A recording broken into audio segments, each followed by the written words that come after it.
What's up, kiddos? It's time for our next Big Kids book. Now, I'm sure some of you, like Emily, likes scary books. So this one I got for you.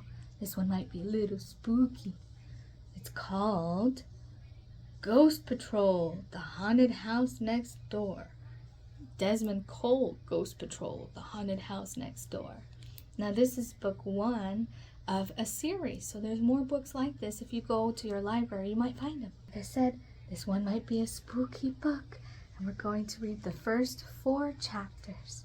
Okay, so Emily, this is for you. Let's get started. Welcome to Kerrsville. Chapter 1. When you move to a new town, grown-ups always give you a lot of advice. They say you should explore your new neighborhood right away. They say you should make new friends as soon as possible.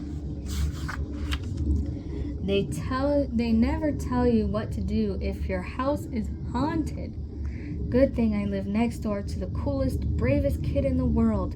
That's him, but he's a bit busy right now. You would be too if a ghost was trying to slime you. His name is Desmond Cole.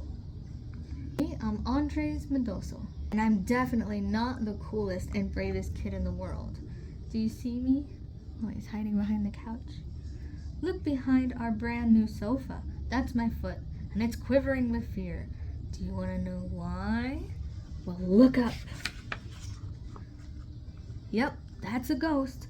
He's seconds away from sliming our brand new sofa and me. But wait, there's another thing grown-ups tell kids. They always say you have to start at the beginning. It all began yesterday when my parents and I moved to Kerrsville. We pulled in front of our new place, and the movers were already there with trucks blocking the driveway. Isn't it beautiful? Isn't it a beautiful house? Mom asked, turning around in her seat. It's okay, I mumbled.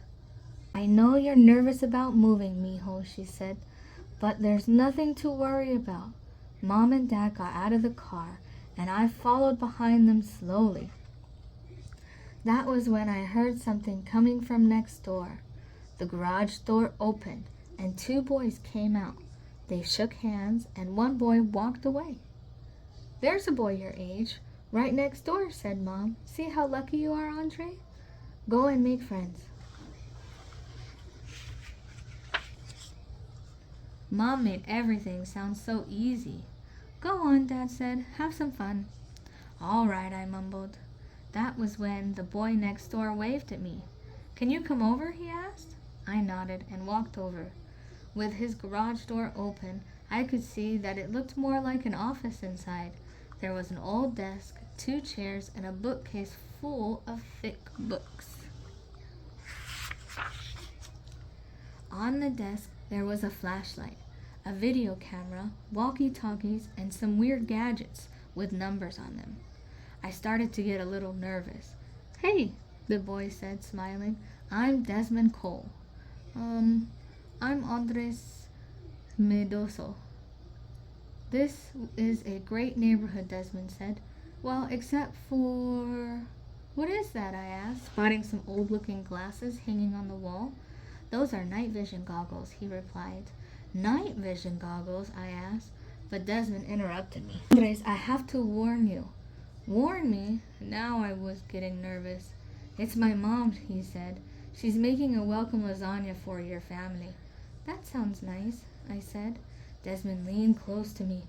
Don't eat it. Trust me. My mom is a pretty terrible cook. And then he laughed. I tried to laugh too, but this kid and his strange garage office were freaking me out. I better go now. Here, Desmond said, handing me a business card. Desmond Cole, Ghost Patrol. No ghost too tricky. Thanks, I said, and slowly backed away. See you around. I ran home thinking about how much I never wanted to see him again. Never. Of course, that was before I knew what I was living in, what it was like living in Kernsville. Everybody needed a friend like Desmond Cole in this town. Chapter 2. Normal, boring, happy. Mom and Dad were busy with the movers, so I decided to check out the new house. After meeting Desmond, I needed time to get my heartbeat back to its normal speed. Even though there were boxes everywhere and the furniture wasn't where it was supposed to be, the house was normal and boring. A normal, boring front door and a normal, boring den. A normal, boring kitchen and a normal, boring dining room.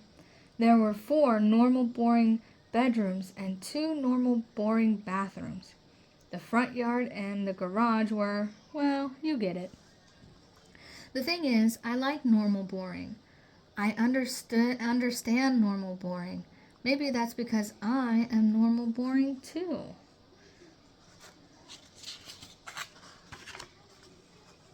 The only thing that wasn't normal, boring about this house was the basement. The stairs creaked as I walked down, and it was almost completely dark, except for a little light that came in from a small window. There were shadows everywhere. There were also pipes that made clanging noises, and I jumped every single time they clanged. I ran back upstairs. Sure, most basements were creepy, but I didn't want to take any chances. I liked the normal, boring parts of the house. Thank you very much. Mom was in the den. Did you get along with the boy next door? She asked me. Wouldn't it be great if you found a best friend on your first day here? Mom, nobody becomes best friends in 2 minutes. That would be a world record. I just want you to be happy here in Kernsville, she said. I'm happy, I told her. And yeah, Desmond is pretty cool. She smiled. Good. I didn't want Mom to worry about me, but the truth is, I wasn't sure Desmond Cole would make a good best friend. Something about him seemed strange. I went upstairs to my new room and started unpacking. I wanted my room to look the way it did in my last house and the house before that. Normal, boring. Maybe Kernsville would be as normal, boring as my room, but something told me I wouldn't be so lucky. Sounds like he moves around a lot. Chapter 3. Whatevs. Ding dong. That evening, the doorbell rang. It was Desmond and his parents, and sure enough, his mom was carrying a casserole dish. I was super hungry, but that was probably the lasagna Desmond told me about. No, warned me about. Everyone introduced themselves and came inside. I made this for you, Mrs. Cole said, handing my mom the dish. Cooking is the last thing you need to think about when you move into a new house. Mom thanked Mrs. Cole. Then she said, Andres, why don't you show Desmond your new room? Okay, I said. I knew she just wanted to talk to the grown-ups without us kids around, and that was fine with me. On the way upstairs, Desmond stopped short. What's wrong? I asked, but he didn't say anything. Instead, he tapped on the wall and put his ear to it. My panicking feeling came back. What are you? Shh! He listened to the wall. Then he blew puffs of air all around. After that, he licked his finger and held it up in the air. None of this made any sense to me. What are you doing? I finally asked. He shrugged. Oh, sorry, that's just something I do. Okay, I said, whatevs. We walked into my room. Covering one wall was a gigantic poster of the entire solar system. The poster was so huge it made my room feel like it was in outer space. Oh, wow, Desmond exclaimed. That's the coolest thing I ever saw. Yeah, my dad got it for me, I told Desmond. It's the first thing I put on my wall whenever we move. That poster made every place feel like home. You're a space fan, huh? Asked Desmond. What was your clue, Sherlock? I asked, and we both laughed. Desmond looked around the rest of my room. So what brings you to Kernsville? My parents are scientists working on top secret project for the government, I said. Oops, I probably shouldn't have told you that. Wait, seriously? Desmond asked. I nodded, because really it was true. Your secret's safe with me, he said. It must be cool to have top secret parents. Yeah, but we have to move a lot, I said. Normally we don't even stay in the same town for a year. Oh man, that must be really tough. Kurzville isn't normal, Desmond said. When people move here, they stay. I hope so, I said.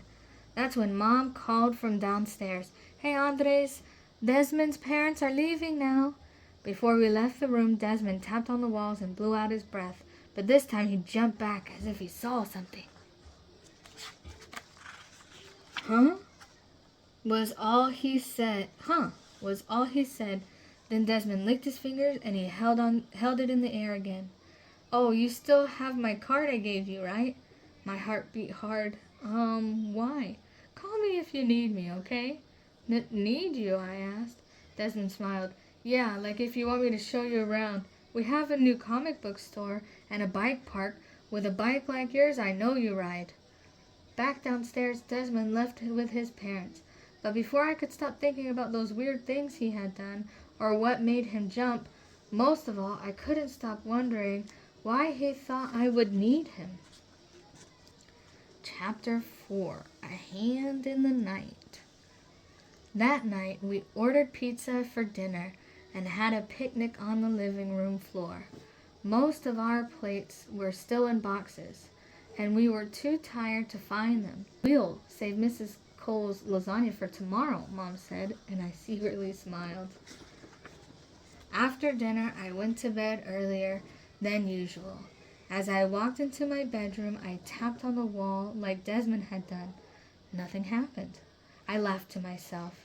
What did I think was going to happen? And then I heard it. Tap, tap, tap. I covered my mouth with my hand and stood still. Listening hard, I waited, stiff as a statue. But the wall was quiet. Finally, I let myself breathe again. It's just my imagination, I thought. Not only that, I was dog-tired. I climbed into bed and read a few pages from my favorite book, but even that couldn't keep me awake. I fell asleep fast with the lights on. I was freezing when I woke up. My eyes popped open, and I looked around in the pitch-black room. I wasn't even sure where I was at first. Then I remembered. I was in my new room. But why is it colder than outer space? I thought. And who turned off the lights? I blew out a huge breath of air just like Desmond had done. In the darkness, my breath became a fuzzy white cloud that floated around my room. That's not right. So I did Desmond's next trick. I put my finger in my mouth and then held it up. Bright blue sparks shot out of my fingers and shockwaves ran through my body. The lights started flashing by themselves, and when I saw my reflection in the mirror, it looked like a bolt of lightning had hit my head. I sat there in bed, frozen with fear. That's when I heard a creaking sound coming from the walls. I dove under my covers. They were my only protection. And then something touched me. It was a hand. Andres, Mom's voice was soft. I peeked from under the blanket, and my heart skipped a beat. Mom was standing over my bed. She sat down. You are having a bad dream. She picked the book off my bed and put it on the night table. Then she leaned over and kissed me on the forehead. Go back to sleep. I'll turn off the light. Okay, I said. Good night, Mom. Good night, mijo. Sure, it's embarrassing that Mom had to tuck me in like a little kid, but after those crazy things happened, I didn't mind it at all. Okay, that was the first 4 chapters of this book. Oh man, it started off crazy. Oh man, I know he's very scared. I wonder what's gonna happen. Mommy. What? It's not. Catch you next time. Bye.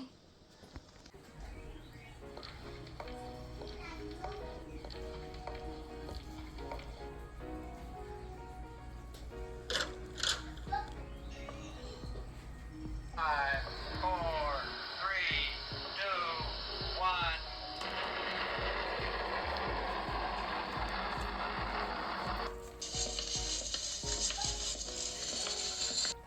Houston to Hero Team 1. I'm cleared her door.